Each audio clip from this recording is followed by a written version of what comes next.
What does it mean to live a well-lived life? This is a question that Greek philosopher Aristotle posed a long, long time ago. And Aristotle basically coined this term eudaimonia. Big, long term, but what it means is just that, a well-lived life. And he thought that this was something that every human being should aspire to and sort of define for themselves individually in order to direct their actions throughout their life. Because there's a lot of things that people think about and pursue throughout their life that may actually be distracting them from living a good life. Because I'm going to challenge you here when we think about, okay, what does it actually mean to live a good life? The number one thing that I think of is happiness, right? If I want to live a good life, I need to be happy in what I'm doing. And I think that's true up to a point, but it's not the only thing I need to live a good life. And here's why. Because in the pursuit of happiness, many people find other things that might be good for them, but bad for others. So, for example, racism. There's probably racists out there and bigots and sexists out there who are very happy in their lives. But because they harbor those beliefs, does that necessarily mean that they're living a good life? Or maybe people who just pursue money, which money is important. Financial stability can really lead to happiness and allow you to achieve things you want to in life. But the sole pursuit of money, I think that could be a detriment to people actually living a good life. Or the opposite, right? Maybe you're a person who is extremely happy just being at home, playing video games in your basement, your parents' basement until you're 40, right? You might be happy, but are you actually living your best life? Are you living a good life that you're going to be fulfilled with that's contributing to society by doing that? I would argue no. So to help us answer this question and consider this question in this unit, we're going to take a look at what the pros say. So we're going to look at some American poets and authors and historians and philosophers that have explored this question. Not to say what they think is right, but to give us a frame of reference to think of here's what other people have thought and how is that applying to my life today. So really what we're going to be working on in answering this question, what does it mean to live a good life, is some reading skills. And specifically, the English skills that we're working on is analyzing how language use and word choice contributes to a meaning of a text. So similarly to how we looked at how structure of a piece of art affects its meaning in our first unit, in this unit, we're going to take a look at how language affects meaning and purpose in a text. So in order to be able to do some of those things, I've got to be able to look at explicit and implicit meanings of words and use context clues. I've got to be able to analyze denotative and connotative meanings of words. I have to analyze literary devices like analogies and allusions and metaphors and personifications.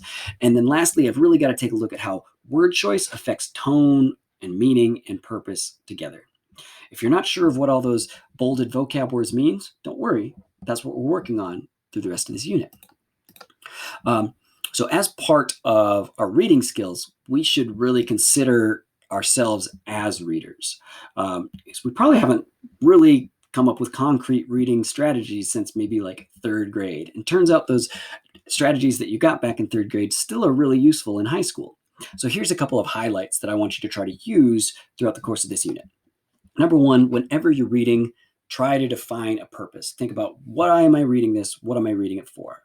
And in this class, you're going to be reading each text for two purposes. Number one, to practice these skills. And number two, to help us answer this question, what does it mean to live a good life? Additionally, we've got to be able to point out keywords. So as we're reading, we've got to figure out, okay, what's the difference between these words that the author is using? Why is this word critically important? We've got to be able to vary our reading speed. So speed up when we need to speed up, slow down when we need to slow down. So there's this idea of skimming and scanning. Skimming just kind of means I'm quickly going through the text, getting a general sense of it. Scanning means I'm looking really quickly through a text for a particular answer. So maybe I'm looking for a word or a piece of evidence or a response to a question that I have. And then I also have to be able to slow down and let my brain process some reading, especially in some of these more difficult texts like poems or essays. We also need to be able to look at the structure of a text. So how is a paragraph built? Like, what's the central idea of this paragraph? put that in comparison from this paragraph to this paragraph. What's the difference? Why did they decide to split these two paragraphs up into two separate units, right? That has meaning, and that helps us understand what the author's doing. And lastly, hopefully you guys know this so far, is we need to be able to take notes as we're reading.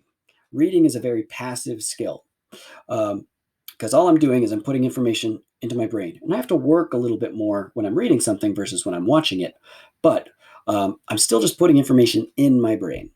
By taking notes, by annotating or summarizing, or even just writing questions as I'm reading, I'm having to process that information and get it out of my brain. That's where true learning and true understanding starts to happen. So we're going to be practicing taking notes and annotating text as we go through. So to recap, we are really looking at this big idea of what does it mean to live a good life? And we're going to explore that question through reading some American literature. And in our process of trying to figure out what it means to live a good life, we're going to work on this skill. We're going to analyze how language connects to meaning in a text. And that's pretty big. And so the four little benchmarks that we're going to work on are implicit versus explicit understanding using context clues within a text. We're going to look at connotations of words and denotations of words. We're going to examine literary devices like metaphors and personification and analogy. And then lastly, we're going to look at the connection between word choice and tone. All right. Good luck, folks.